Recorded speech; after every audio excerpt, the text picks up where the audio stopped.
Real estate agents, what social media content should you be creating to actually see results on social media? We're going to talk about that today. If you don't know me, my name is Jarvis. I run Jarvis Media Consolidated. We produce these kinds of results for real estate agents that we've worked with. So let's jump into what we're talking about today. So what kind of content should real estate agents make? We're going to go through a little bit of a checklist that I would recommend that you kind of go through and maybe write down as we go, just to get an idea of all of the elements that go into making the best kind of content. This is going to go off of basically being realistic about what kind of content you're actually going to make and stick to, because consistency is really big, and then also the platforms that make sense, the audience, and the goal that you're trying to achieve. So let's jump into what kind of real estate content should you make on social media. So first and foremost here, we want to make real estate content that is actually going to be something we're going to be able to create every single week, month, whatever. Consistency is really big, and the reason because a large part, not everything, but a large part about social media is based on brand awareness. And a lot of people have different ideas about brand awareness, at least a lot of real estate agents that I talk to, but brand awareness is crucial because even though it's generally not the only thing involved with getting like leads and getting new clients, it's a big part of it. And the tricky thing is because it's not easy to measure, people often discount it. The cool thing about that, though, is that if you don't discount it and you understand the value of brand awareness, and there's a billion examples of how important brand awareness is, but if you understand the power of it, there's less competition than other fields of marketing because a lot of smaller businesses discount it. And I'm just going to put it out there right now, like the businesses that tend to discount branding are small businesses, and there's a reason for that. That's all I'll say about that. So what kind of content will we actually make? Well, let's say that you're really comfortable on camera, okay? But you might not have a whole lot of time available to you, right? So let's say, if you want to be quick, so time is important, time saving, and then, but also you're cool with being on video. You're comfortable, you can speak decently well, or at least it feels comfortable to you, right? And that's a huge part about it. Don't think necessarily as much about what you think you're good at, just think about what you enjoy right here, because at the end of the day, if we enjoy making content, we're far more likely to actually produce it and put it out there. So that's a huge part here, especially when you're very busy. You do have to lean into things that you like more. And there's plenty of options for people who don't want to be on video. So lean into what you're good at, and I guarantee you'll see better results than trying to do something that you're not good at or that you don't like even. So time and you're good on video, well, that makes a pretty good argument for short form content. These are short form videos. Reels, TikToks, if TikTok is still around. At this time, TikTok is still available in the US, but that could change apparently at any moment. Let's say you're really good at writing and you actually have a good amount of time available. You actually don't mind like getting up early and like writing a bunch of stuff, and if you could understand what I'm actually writing here, that would be helpful. But let's say you have a lot of time. There we go. That's a little better. Then that might lend itself more towards writing blogs. And, when we say blogs, I know that feels very old, early 2000s, and it kind of is. But there's a lot of great resources. I mean, you can especially write great things that are very SEO friendly on websites. You could also do LinkedIn articles. And I know you might be thinking, oh, well, LinkedIn doesn't really make sense for my audience. If you're a commercial real estate agent, you're probably saying, yeah, LinkedIn makes a lot of sense for my audience. But if you are talking about other, like more commercial style real estate, you might be like, oh, well, my audience won't really respond on LinkedIn. But the thing is, and I'm going to talk about this more in a second, is that we want to be a little bit platform agnostic in terms of where we think our audience is. Social media has every single platform that we talk about in this channel has an insane audience, and we really can't overstate that. It is in massive audiences, even on the lowest audience platforms. And so the argument that like, oh, my audience isn't on it, that's not true. That's an excuse to explain the reason why you haven't had success on the platform so far, but I'll point to it in the next bullet point, I believe, about why that's not the case. But for instance, LinkedIn articles are a great way to get in front of people. Also, email.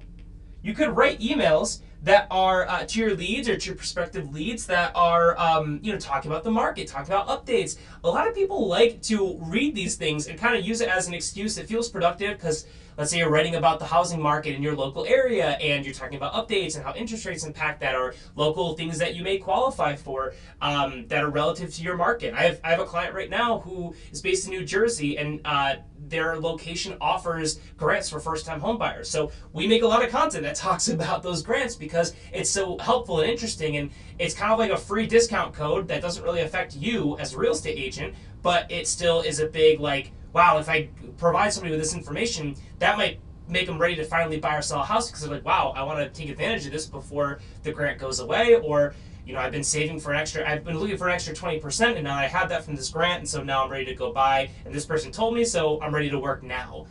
Just one example here. But people like to read emails and read articles and things that make them feel productive. A lot of times when they're at work and they're not actually being productive, but it's like a guilty pleasure kind of thing, but it feels like less of a guilty pleasure. I do this all the time personally. Great example of somebody who does this. But that's a good example of, if you're writing and you have time available, and that's something that's really great. Another example is, let's say that you don't like writing and you don't like video, for instance, but you are cool with maybe doing voiceover, right? You just want to do audio. Well, obviously, podcasts, right? And a lot of podcasts have a video component, but don't worry about that. There's a lot of social media platforms that were kind of big in like 2022 that were like very audio based. They've kind of fallen to the wayside. However, you can still use this in multiple different ways. You can, just put in a headshot and with audio. Or, if you're talking about properties, you can even have like a slideshow essentially of content and, with your audio. That's still very engaging. There's also a lot of AI tools that kind of let you create, you'll see this all the time on YouTube, like faceless YouTube channels. You can do that and just use your own voiceover. You can use AI voiceover too. I'll talk about in a little bit why I think that's not as beneficial, but just kind of give an example of the kind of content you can create. It doesn't always have to be video. There's a huge advantage to video, right now, just because short form content, if you're comfortable with it, short form video content that is, if you're comfortable with it, you can jump on and make some great content that will have much higher distribution, generally speaking, than other pieces of content out the gate. But at the end of the day, all of that pales in comparison to what you're able to be consistent with. If you can make content consistently for a year, whatever you're more consistent with is where you'll see better results. Even if, you're creating content that maybe doesn't get as much, distribution in the algorithms as like short form video. If you're not able to stick with short form video for more than a month and you fall off the bandwagon and don't make content for the other 11 months, you would have been far better off making content that maybe was less algorithmically beneficial, but that you were able to stick with. So I hope that makes sense. If we go here to number 2, what platforms make sense for you? So, just like I said earlier, the platforms, we want to be platform agnostic when it comes to our audience. We're going to talk about audience in a second, but when we talk about the social media platforms, and I contracted for TikTok, I contracted for Facebook and content moderation, helping create the policies and monitor the policies that get content recommended or not recommended. So I feel like I know a little bit about this. All the social media platforms out there have insane distribution potential. And here's a great example here. Think about how many clients in your market would be too much for you to work with. Let's say you instantly could choose to get as many clients as you possibly wanted, right? What is that number? Don't say unlimited, because that's not true. You can't service an unlimited amount of clients. That's the thing about a service-based industry. You can't give service unlimited. Products, that might be a little bit different, or like intellectual property, like if you're selling a course, that could be different. But we're not. We're selling a real estate service, and we definitely can't service everybody, and we definitely can't service everybody well. So think about the maximum number of clients that you could serve, in addition to how many on average you're serving per month right now. And think about how many you could possibly serve that you want to serve, because there might be so much work that you just don't want to do more work at that point. But also B, that would not jeopardize the quality experience that you could give to the people that you're serving, right? Whatever that number is, I guarantee you it's not 100 more clients per month. I guarantee you can't handle right now 100 clients per month, 100 more clients per month. Now, if you built up a team in a couple of years, then maybe you could. That's not what I'm saying. I'm saying right now, if you could handle, if you just get as many clients as you wanted, you're quickly going to run into a capacity where you just simply cannot serve people anymore, and you simply cannot serve people at a high standard even before that. So whatever that number is, now think about how many people in your market are on any given social media platform. I guarantee you it's more than 100. Don't care where you're located. I don't care what platform we're talking about. I guarantee you it's more than 100. So the audience, and even more than 1,200 if we want to count 100 different people per month, right? Every single person in your market every single platform in your market has more than enough people for you to get potential buyers or sellers for. And then you might think, okay, well, cool, but there's, TikTok is really booming. TikTok's a bad example because it might be going down. But you might say, well, Instagram has a ton of people. LinkedIn has a lot less people that are monthly active users on the platform. One, it's usually a bogus argument. I work with a lot of real estate agents, and I'll be totally honest with you, honest, hard, truth, but it's because I care about you. We use that as an excuse to try and go toward a platform that we prefer, right? Or to give a reason why we can't be successful on any platform. In the real honest measure of it, the platform with the most monthly users is Facebook, and a lot of people discredit Facebook because they don't feel like it's trendy enough, or they don't feel like, oh well, Instagram's where real people are. Like Facebook's just a bunch of people who are no longer on it. When we talk about monthly active users, these are people who are active on the platform every month. Monthly active users. So these are not people who created an account in 2008 and have never signed back on. These are people who are on it every single month. So the numbers don't lie. Your audience is on these platforms, and if you're not crazy about Facebook, then the argument that like, oh, I need to be on a platform that's really hyped up is just not true, because the metric for marking that, monthly active users, is telling you that Facebook is the most active platform. I'll get off my Facebook high horse. There are disadvantages to Facebook, don't get me wrong, but when it comes to the audience there, it's the top performer. So in terms of when we talk about the platforms, don't think about audience. So don't think audience, because they are going to be there. Think instead about where you have a natural advantage. Couple different ways you could have a natural advantage here.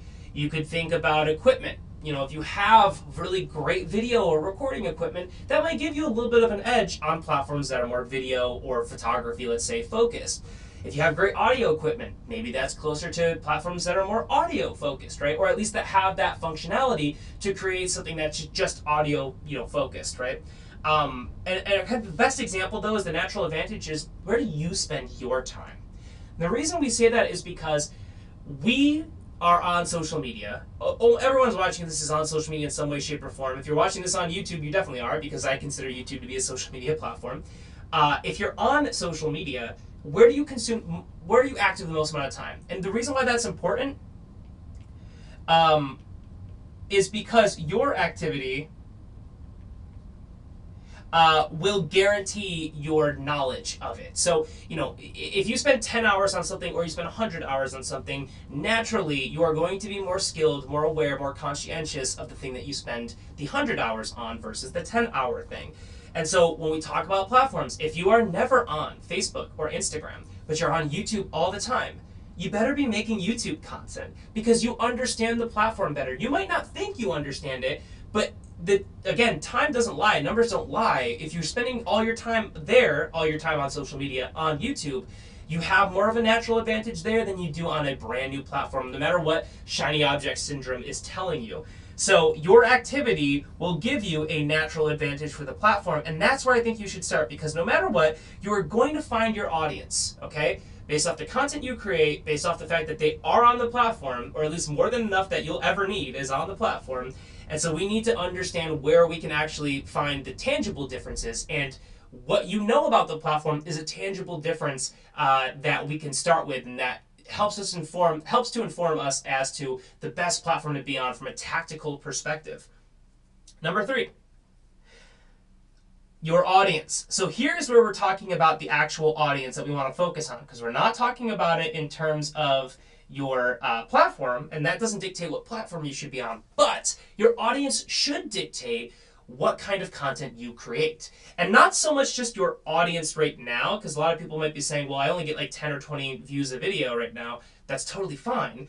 That's the reason why you're watching this video, hopefully. But instead, if we're looking at our audience, what we want to do is focus in on what kind of audience we want to have. So what kind of avatar are we looking to serve, right? These are kind of interchangeable words here.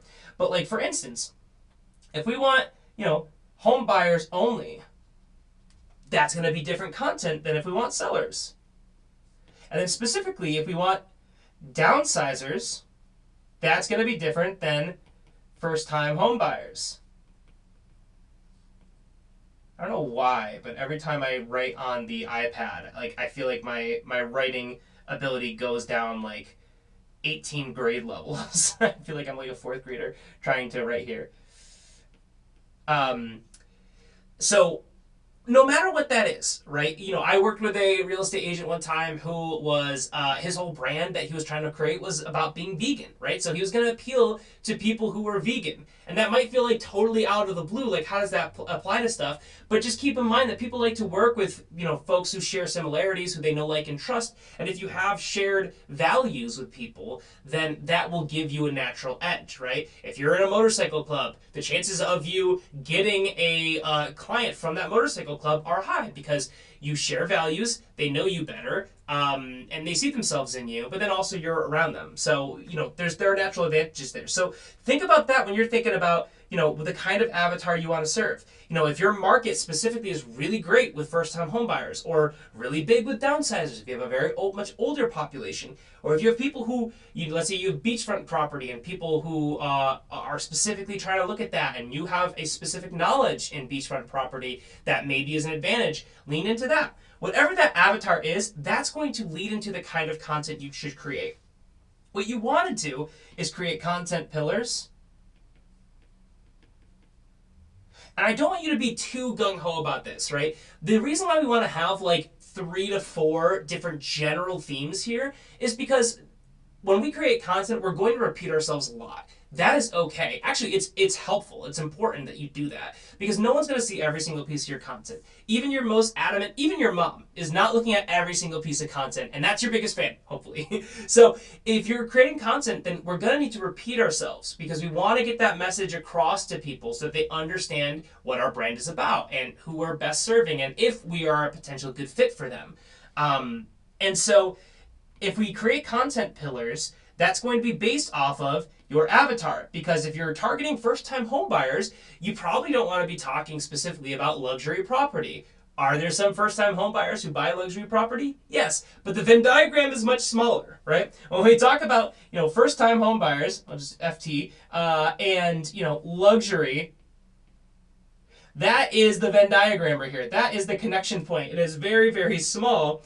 But if we say, first-time home buyers and let's say, affordable properties, that is where we're going to have a much bigger cross-section here. So maybe that makes more sense to talk about affordable properties. Or, for instance, like the client I have who is talking about grants for first-time home buyers. That's something that's really important.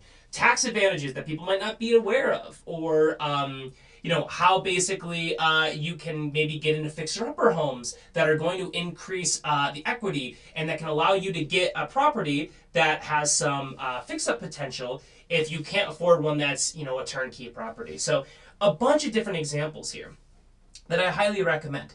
So that is going to determine, basically, once you pick your 3 to 4 content pillars, that is going to determine, or that is going to reflect your avatar, and that is the kind of content you should make. And then also, of course, the huge caveat here is you definitely want to be looking at your metrics. Really easy to do on any social media platform. Go to your analytics or metrics or insights, whatever they're called. They're all basically the same thing. And these things are going to tell you what's working. And what you want to do is you want to, every week ideally, or maybe even every month, look at all the content that you put out there, see what worked best, and try and replicate that. And not just make the exact same piece of content, but focus in on that. Like if your content pillars are, DIY home improvements, tax advantages of first-time home buyers, and also more affordable neighborhoods, that, and your avatar is of course based off of like first time home buyers, right? Then, let's say you're putting this out there and you find that DIY things that first time home buyers can do to increase equity, like that performs way better than everything else. Well, then next month you should probably make like half of your content focused on that, because we know people are responding to that better. And that's why it's helpful to have 3 to 4 content types, because it gives you a couple different, pieces of content to make to test out those pillars, right? You may make a video that just doesn't perform for some reason, even though it's got a topic that your audience is really reflecting on and really liking. So you want to make sure you're measuring this appropriately so that you can actually draw conclusions and not testing too many things all at once, because that time, then you basically aren't going to be able to see what the thing is that's actually improving, one video versus the other, or one post versus the other, I should say. So that's really important. Now, education, entertainment, or both. So this is something that like a lot of people talk about in social media, which is that you really, to provide value, you pretty much have to either educate or entertain, or both. Here are the advantages, especially that I've seen in the real estate space, of both of these, right? Or of each of these individually, and then obviously both combined. So if we talk about education, I don't know why I put an S there, but I did.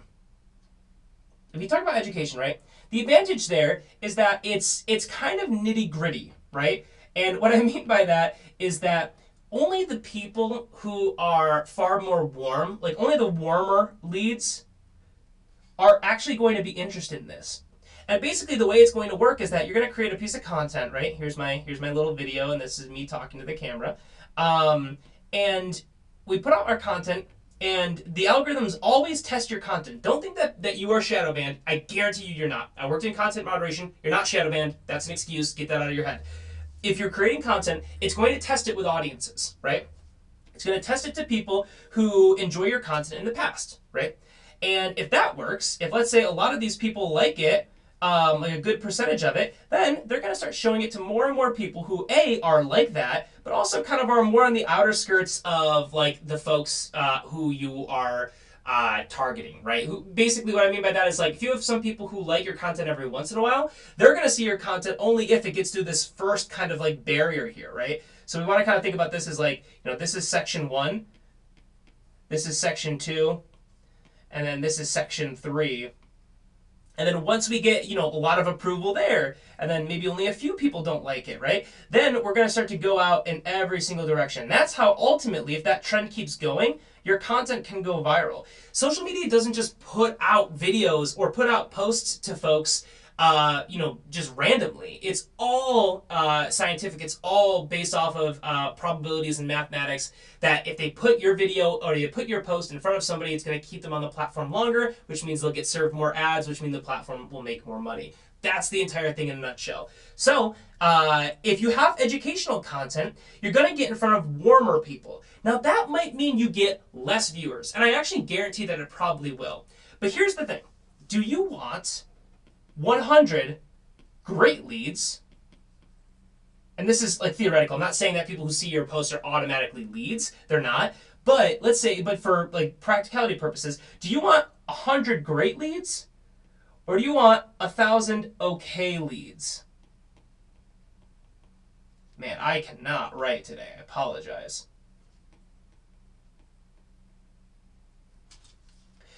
Because, and there are advantages to both, 1,000 okay leads, more potential, right? More potential upside. You can potentially work with 101 of those people. Out of the great leads, you can only work with 100 of the 100 great leads, ideally, right? But this is a higher conversion rate. If you have a lot of great leads, people who are far more interested in working with you, they're far ready, they have maybe their finances together, they've been thinking about buying or selling, and they're finally ready to make the move, an example of a great lead, then you're going to have a higher conversion rate. That's not a house, that's supposed to be an arrow. And if you have 1,000 okay leads, they're going to have a lower conversion rate. On average, because it's a rate, it's a percentage, right? That is where we need to be thinking about the fact that we're going to be spending more time on these leads over here because of the fact that there's more of them, one first and foremost, but then also they're going to need more working, right? Maybe they need to follow up. Maybe it's going to take months and months and months before they're finally ready, whereas the great leads are ready to go like maybe right now or maybe a couple months. Whatever that exact number is irrelevant. It's more about the fact that, like, which one do you want? Because if you're making educational content, if you're talking, for an example, let's say you're talking about how first-time home buyers can be sure that they're getting a home where the bones are good. So you're talking about, like, hey, here are the main things to talk about. You want to make sure the foundation's all right, your plumbing, electrical is good, your roof has been repaired, within the past like 5 years, whatever that may be, right? That nitty-gritty content does not appeal to people who are just kind of like, they're kind of infatuated with the idea of buying a house, right? Like, they're going to buy a house soon, or sooner or later, but it's probably not right now, right? That is going to be less interesting to those people than it is to be to somebody who is like, I'm looking for homes now, I'm buying a house within the next few months. Those people are really going to be caring about that nitty-gritty stuff because it's less glamorous. It's more tactical, and you don't really get to that point until you're like, oh, I really got to figure this stuff out, right? This is important. Whereas if you're just touring beautiful properties in your area and you're just talking about general lifestyle, let's say you go, on the, and this is the entertainment side. On the entertainment side, let's say you're going to, like, beautiful properties, and you are talking about your market in terms of, the lifestyle. I can't write and talk at the same time. I gotta stop trying to. But let's say, you're going to, you're talking about, like, quality of living. You're talking about general things that are, and you can have, like, a nice fun video. You're walking about town. You're walking through luxury properties. You're showcasing the beautiful cabinetry in a really nice kitchen, or even going through touring a not so great home, but you're talking about the upside there, right? Whatever that may be, there's more mass appeal. And because of that, you're going to get more people interested. So let's say you make a really nitty-gritty educational video and you only get, 1,000 people to watch your video, right? But then you make an entertaining video that's far more appealing to the masses, and you're getting 10,000 views in the video. You're going to feel instinctively like the entertainment video is better. But that's not necessarily true, because we have to think about the end result here. We're not just focused on qualitative metrics, we're also focused on quantitative metrics. We need quality and quantity, because if we just have quality, or quantity, let's say that we have 10,000 leads, right? 10,000 leads, and we don't even talk about the quality of those leads. Well, then we're not even thinking about the fact that none of them might be good leads at all. To be a lead, it just means that you can contact the person. So if our only litmus test is can we contact them or can we not contact them, then you might get a lot of people who are very much so not interested in working with you, and you're just wasting your time talking to these people who don't even really want to make the next step yet, and they're just kind of, they put in their information because they're blissfully unaware of the fact that, you're a business and you're trying to actually help them achieve a goal, right? That is a measure of a quantitative number, so a high number, but with zero quality. And it produces very bad results, right? And then on the flip side, let's say you get amazing leads. The leads you get are fantastic, right? They're always ready to work with you. They're the easiest clients in the world, but you get one of them every 5 months. That's not enough to go off of, right? Probably a better situation than the qualitative and with no quantity, within quantity with no quality. But just having quality with no quantity, or hardly any quality, or quantity, excuse me, that is not great either. So we need to have a mix here, and the entertainment side of things gets us higher quantity, but might have lower quality, or at least it's harder to get to the quality people because you have to do more digging. You have more leads to work through before you find, the diamond in the rough, so to speak. Now, if we do both, obviously, the huge advantage there is that we can kind of, mix it in a little bit. And a good example of this is, like, let's say you're touring a property for first-time home buyers, to go off of our example before. and you're saying, hey, here's a property that looks a little bit run down, but I'm going to walk you through exactly the things that you can do to improve the equity there. And you go through and you make it kind of lighthearted. You're walking through the video, you're being personable, you're saying, hey, like really quickly, like these cabinets, not so great. But if you have a really nice, beautiful kitchen, overlay an image of like a beautiful refinished kitchen, or you make like a funny video about like how difficult it is to do that, but that it's actually doable, and that you can increase your equity. There's a lot of stuff you can be creative with about this. But if you're able to do that and kind of balance the entertainment side, like it's fun to watch. You're not just saying, here are the facts, here are the numbers, do with it what you will. But you're implementing a little bit of comedy, a little bit of levity, and some personality, which I think is really important for all real estate agents to do, because people are going to want to work with you because they know, like, and trust you. And if you don't show any personality, they can't really say that they like you or know you or trust you. And so, ultimately, when we're walking back from this, if you're able to make this example here where you're making a instructional, educational video, but you're able to make it more fun and entertaining and not go too long into the weeds like I probably am in this video, then you're able to kind of get a nice balance of both. And that's something you're going to need to test to find the perfect example. And the same thing can be done with writing, right? You can make a bullet point list of tips that somebody should do, or you can write a blog that's a little bit more fun and personal that cracks some jokes in there. You can apply this to all the different sorts of mediums that you might use to create content for your audience. So that's an important thing to kind of keep a watchful eye out. And then also it helps you be more consistent. If you really get sick of making, really just dry, purely educational, purely fact-driven content all the time, it might be more fun to make some entertaining. And also, if you don't have like the bandwidth to make entertaining, it might be fun to make it a little bit shorter, a little bit more brief, but to the point. That's something that you can strike a balance with, right? And that can lean into something that you can find content that is exciting for you, that you enjoy doing, but at the same time is giving you great results as well. So putting this all together here, this is really important. So first and foremost, you need to start off with the platform or the kind of content, I should say, that you're going to actually produce. So think about it, like what are you naturally inclined to do? And only do one thing. Because I guarantee you, as time goes on, it's going to be harder and harder to be consistent. I know it's January, and we're all really bullish on all of our dreams for the year, like everybody is. But February is always the month where people drop their gym memberships, right? Like, we need to be really conscientious. And if you're trying to figure out how much you can do, aim low. Because you can always increase it a bit, but if you start to go down the level of like, oh, I'm going to make like 5 videos like a day, and then suddenly you're like, oh, I missed a day, you're going to start to lose traction. You're going to lose momentum there. And then as time goes on, you're going to suddenly go weeks without making a piece of content. I've been there. I do this all the time, by the way. I'm preaching to the choir here. And so, or I'm the pot calling the kettle black. That's the analogy. That makes more sense.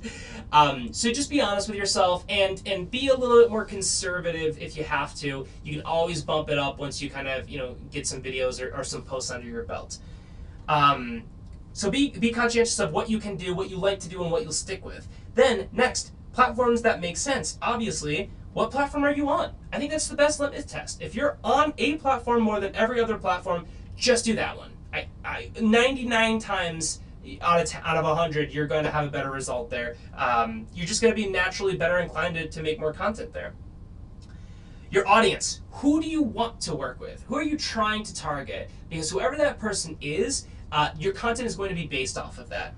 Make your content pillars based off of servicing the avatar that you're trying to create. Education.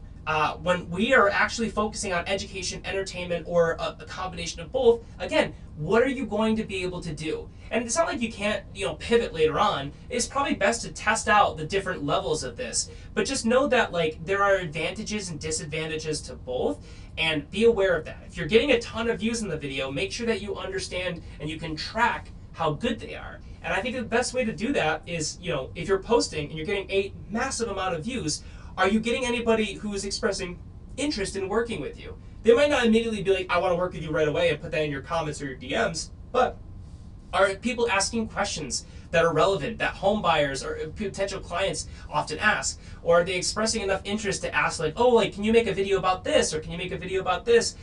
Any kind of engagement there that shows actual interest, not just hey, great video, right? Maybe a little bit more tactical, but that might be somewhat of a sign that you're on the right direction. you need some qualitative metrics in there to balance out the quantitative and understand, yes, if I'm getting 1,000 views, those are also 1,000 good views. It's not just, 1,000 views and they're all shitty and they only like it because I'm touring this home in a bikini and I'm a fat male, so it's even more controversial. So find the right balance that's good for you, and then ultimately, guys, that's going to tell you the kind of content that you should be making. That's one, relative to what you're trying to achieve, right?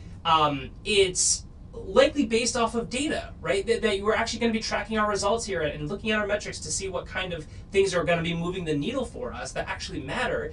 Two, or three, I guess. Are we going to be able to stick with it? Are we going to enjoy doing it? Like, yeah, we can walk on a bed of coals every single day. And is that possible? Yes, but we're very likely not going to be able to do that. And at the end of the day, if you can do something for a year, that is the best case result. If the main takeaway from this video is that regardless of platform, regardless of the audience you're targeting, regardless of the kind of content you're making and the type of content that you're making, that you're talking about, and the content pillars essentially, regardless of all of that, if you have one of those combinations that you can stick with it for an entire year, every single time you will see better results from that than the optimized perfect thing from a social media guru that you see that tells you to do X, Y, and Z that you can only do for a month.